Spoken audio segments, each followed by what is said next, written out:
बंधु माने आजिर एही कार्यक्रम को आपण मानक स्वागत। आजिर एही कार्यक्रमटी कन्या राशि व्यक्ति विशेष मानक पई बहुत गुरुत्वपूर्ण अटे, कारण एही एप्रिल मासरे आपणक जीवन रे एक बड़ परिवर्तन हेबाको जाउछि। कारण 29 मार्च ठारू शनि निजर राशि परिवर्तन करि सारिछंती एवं सूर्य मध्य आपणक राशि रे एही एप्रिल मासरे उच्चस्थ हेबाको जाउछंती। एहार प्रभाव रे आपणक जीवन रे एक बड़ परिवर्तन हेबाको जाउछि। एहार प्रभाव आपणकर स्वास्थ्य, शिक्षा, प्रेम जीवन, वैवाहिक जीवन, भाग्य, क्यारियर एवं व्यापार वाणिज्यर स्थिति उपरे मध्य रहिबो। तेबे एप्रिल मासरे ए सब क्षेत्र रे आपणको केउ भली फल मिलिबो, नवग्रहंकर स्थिति कि भली रहिबो, नवग्रह आपणको केउ सब फल प्रदान करिवे एवं अशुभत्व प्रदान करुथिबा ग्रह मानक पई कोन आपण प्रतिकार करिवे से विषय रे आजिर एही भिडियो रे आमे माने विस्तार भाबरे जानिबा। सेथि पई आपण माने भिडियो टिकु स्किप न करी शेष पर्यंत निश्चय देखंतु एवं भिडियो टिकु लाइक करी चैनल टिकु सब्सक्राइब करि दियंतु। कमेंट बॉक्स रे भक्ति एवं श्रद्धार सहित जय श्री जगन्नाथ निश्चय लिखंतु। तो बंधु माने आसंतु आरंभ करिबा आजिर एही कार्यक्रम को, जहा कि जन्म राशि एवं चंद्र राशि उपरे आधारित अटे। तो राशि चक्र 12 गोटी राशि मध्यरु षष्ठ राशि हेउची कन्या राशि। तेबे कन्या राशि राश्याधिपति हेउछन्ति बुध। तो एप्रिल मास आरंभ रे आपणको कुंडली प्रथम भावरे विराजमान अछन्ति केतु, सप्तम भावरे विराजमान अछन्ति शनि, सूर्य, राहु, बुध एवं शुक्र। आपणकर नवम भावरे विराजमान अछन्ति देवगुरु बृहस्पति एवं दशम भावरे विराजमान अछन्ति मंगल। तो सर्वप्रथमे आसंतु जानि नेबा आपणकर स्वास्थ्य किपरि रहिबो एही एप्रिल 2025 रे। तेबे कुंडलीर प्रथम भावटी होइथाय आपणकर स्वास्थ्यर भाव, इम्यूनिटी सिस्टम रो भाव एवं आपणकर प्रथम भावर अधिपति हेउछन्ति बुध, जे कि आपणकर सप्तम भावरे विराजमान एवं एप्रिल मासरे बुधंकर कोनोसी राशि परिवर्तन मध्य हेबार नाही। किंतु बुध आपणकर सप्तम भावरे राहु, शनि, सूर्य एवं शुक्रंक सहित विराजमान अछन्ति एवं मंगलंकर दृष्टि आपणकर प्रथम भाव उपरे रहुछि। तेबे बंधु माने बुध जेहेतु राहुंक सहित विराजमान अछन्ति, तो आपणकर स्किन रिलेटेड किछि प्रॉब्लम देखा देई पारे, एलर्जी, इन्फेक्शन भली किछि समस्या देखा देई पारे।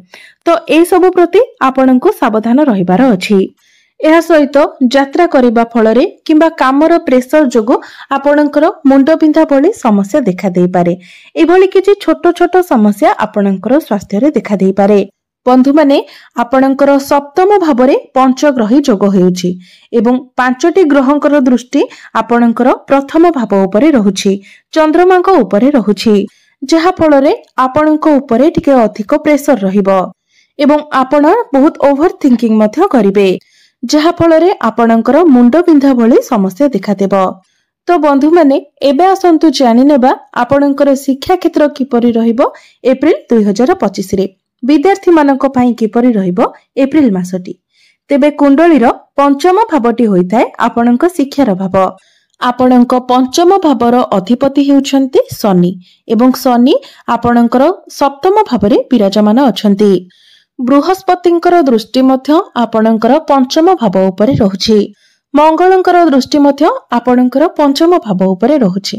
तो आपण बहुत एनर्जेटिक रहिबे, आपणकर मैच्योरिटी लेवल बढ़िबो, ज्ञान बढ़िबो, पाठ पढ़ारे आपण बहुत भलो करिवे।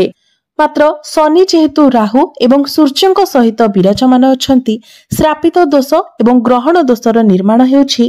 तेणु आपणकर पाठ पढ़ारे सबु किछि भलो हेला परे भी आपण दुश्चिंतारे रहिबे, टेंशन रहिबे एवं आपणक मनरे एक प्रकारर भय मध्य लागि रहिबो। आपण निजे निजको नेकी डरिबे, निजे निजको नेकी कंफ्यूज होई जिवे एवं निजे निजको नै ही आपण डिसैटिस्फैक्शन रे रहिबे एवं ए सबु श्रापित दोष कारणरो हेबो। कारण शनि एवं राहु जेतेबेले एकत्र होंती तो श्रापित दोषर निर्माण होइथाय एवं श्रापित दोषर प्रभाव रे एई भली किछिटा समस्या देखा देई थाए। तेबे ए सबु 18 मई पर्यंत रहिबो, कारण 18 मई को राहु निजर राशि परिवर्तन करी आपणकर षष्ठ भाव को चलन करिवे सेतेबेले आपणकर श्रापित दोष कटिजिव एवं ए सबु समस्या गुड़िक मध्य दूर होइजिव। तो बंधु माने पाठ पढ़ा आपणकर बहुत भल रहिबो, आपण टैलेंटेड रहिबे, आपणकर माइंड शार्प रहिबो, किंतु आपण निजे निजको नेकी डिसैटिस्फाइड हेबे, निजे निजको आपण जेमिति अयोग्य बोली माने करिवे, आपणको एमिति लागिबो जेमिति आपण किछि करि पारु नाहंती।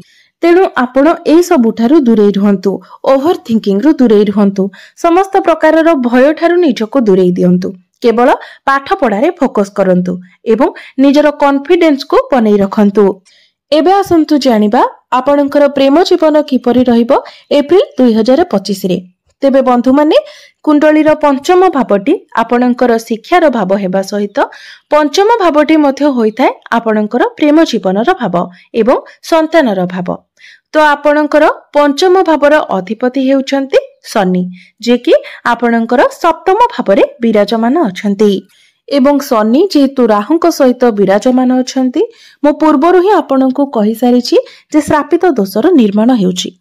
तो आपण आपणक पार्टनर को मध्यरे एग्रेशन देखिबाको पाइबे, कारण आपणकर पंचम भावर अधिपति शनि सूर्यंक सहित मध्य अछंती एवं राहुंक सहित मध्य अछंती, जहा फଳରେ आपणकर पार्टनर को मध्यरे बहुत अधिक क्रोध एवं जीति रहिबो, जहाको कि आपणको ही कंट्रोल करबाको पड़िबो एवं जदि आपण एडजस्ट न करंती, आपण कंट्रोल न करंती तो आपणक मध्यरे किछि दिन पई कथावार्ता मध्य बंद होई जाई पारे। तेबे ए सब समस्या आपणकर 18 मई पर्यंत रहिबो। एबे आसंतु जानिबा आपणकर वैवाहिक जीवन किपरि रहिबो एप्रिल 2025 रे। तो कुंडलीर सप्तम भावटी होइथाय आपणक वैवाहिक जीवनर भाव, आपणक जीवन साथीर भाव। आपणकर सप्तम भावर अधिपति हेउछंती देवगुरु बृहस्पति, जे कि आपणकर नवम स्थान रे त्रिकोण रे विराजमान अछंती, बहुत भल स्थिति रे विराजमान अछंती। मात्र आपणकर सप्तम भावरे पंचग्रही जोग हेउछि, जहा फଳରେ आपणक लाइफ पार्टनरकर मूड स्विंग होई पारे, बेले बेले बहुत भल एवं बेले बेले बहुत खराब। तो आपणको ए सबुरे कंट्रोल करिवार अछि, कारण जेहेतु आपणक सप्तम भावरे पंचग्रही जोग होउछि तो एहा प्रभाव रे ही आपणक लाइफ पार्टनर को मध्यरे एभली स्वभाव देखा देबो। तेनु आपण जदि एडजस्ट करि नियंती तो आपणकर मैरिज लाइफ बहुत भलो रहिबो। तो वैवाहिक जीवन आपणकर एप्रिल मासरे 70 रु 80% भलो रहिबो। एबे आसंतु जानिबा सबुठारु गुरुत्वपूर्ण विषय वस्तु आपणकर भाग्य, क्यारियर एवं व्यापार वाणिज्यर स्थिति किपरि रहिबो एप्रिल 2025 रे। तो कुंडलीर नवम भावटी होइथाय आपणकर भाग्यर भाव। आपणकर नवम भाव अर्थात भाग्य भावर अधिपति हेउछंती शुक्र, जे कि आपणकर सप्तम भावरे विराजमान अछंती एवं सप्तम भावरे शुक्र उच्चस्थ मध्य अछंती। तो भाग्य आपणकर एप्रिल मासरे भल रहिछि, कारण शुक्र आपणकर सप्तम भावरे बसी आपणकर प्रथम भाव को देखुछंती। एहा सहित देवगुरु बृहस्पति मध्य आपणकर नवम भावरे विराजमान अछंती।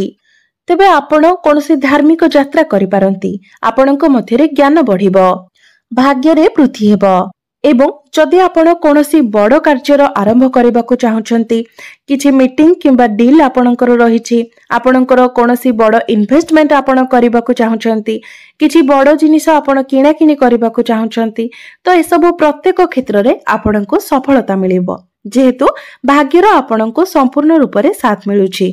तो बिना चिंता रे आपण कोनोसी भी कार्य करि परिबे एवं जदि आपण किछि शुभ मांगलिक कार्य करबाकू चाहुचंती तेबे ताहा मध्य आपण करि परिबे। एबे आसंतु जानिबा आपणकर क्यारियर किपरि रहिबो एही एप्रिल 2025 रे। तो कुंडलीर दशम भावटी होइथाय आपणकर क्यारियर भाव, कार्य क्षेत्रर भाव। आपणकर दशम भावर अधिपति हेउछंती बुध, जे कि आपणकर सप्तम भावरे विराजमान अछंती। बुधंकर स्थिति तो भल रहिछि, मात्र बुध राहु एवं शनिक सहित विराजमान अछंती। तो कार्य क्षेत्र रे आपण पॉलिटिक्स ठारू दूरेई रहंतु, आपण केवल निज काम रे ही फोकस करंतु, कारण बुध जेहेतु शनिक सहित विराजमान अछंती तो कार्य क्षेत्र रे आपणको केही इन्फ्लुएंस करि पारंती एवं आपण मध्य तांको कथारे इन्फ्लुएंस हेउ जिबे। मात्र आपणଙ୍କୁ एपरी किछि करिबार नाही। जहा करिवे आपण निजको जहा ठीक लागुची ताहा करंतु। अन्य कहार कथारे पड़ी किछि भी डिसिजन नियंतु नाही किबा कोनोसी कार्य मध्य आपण करंतु नाही, नचेत आपण ही असुविधारे पड़िबे। आपण क्यारियर रे जदि केवल आपणक निज काम उपरे फोकस करंती तो क्यारियर आपणकर एप्रिल मासरे बहुत भलो रहिबो। जदि आपण आईटी टेक्निकल अछंती किबा टार्गेट बेस कोनोसी कार्य करूछंती तो एप्रिल मासटी आपणक पई बहुत भलो रहिबो। केवल आपणଙ୍କୁ अन्य कहार कथारे पड़िबार नाही किबा कोनोसी पॉलिटिक्स रे मध्य फसिबार नाही। एवं जेतेबेले आपण काहाकू किछि कहउचंती स्ट्रेट फॉरवर्ड न होई भाबी चिंती कथावार्ता करंतु। कम्युनिकेशन ने आपणଙ୍କୁ कंट्रोल करिबार अछि, कारण जेहेतु 5टी ग्रह आपणकर प्रथम भाव को देखुचंती, एहा व्यतीत आपणकर प्रथम भाव रे केतु अछंती, सेथि पई आपण निजर बाणी उपरे नियंत्रण रक्षा करंतु। हठात आपण रागी जांतु नाही। जदि बिजनेस रो कथा कहिबा तो एप्रिल मासरे आपणकर बिजनेस बहुत भलो रहिबो। विशेष करी 14 एप्रिल परे आपणकर बिजनेस आहुरी अधिक भलो रहिबो एवं बिजनेस रे ग्रो मध्य हेबो। तो एबे आसंतु जानि नेबा किछि विशेष प्रतिकार विषय रे, जो प्रतिकार गुडिक करिबा द्वारा समस्त अशुभत्व गुडिक खंडन होई आपणଙ୍କୁ अधिक शुभत्व प्राप्ति होई पारिबो। तेबे प्रत्येक दिन आपण बुधंकर बीज मंत्र 108 थर जप करंतु। प्रत्येक दिन आपण शनिंकर बीज मंत्र मध्य 108 थर जप करंतु। प्रत्येक दिन आपण हनुमान चालीसार पाठ करंतु एवं प्रत्येक दिन उदित सूर्य को आपण तंबा पात्र रे जलार्घ्य अर्पण करंतु। निश्चित भाबरे आपणकर समस्त अशुभत्व गुडिक खंडन होई जिवो एवं आपणଙ୍କୁ अधिक शुभत्व प्राप्ति हेबो। तो बंधु माने आपणकर जीवन मंगलमय हेउ, एहा ही ईश्वरଙ୍କ निकटरे मोर प्रार्थना।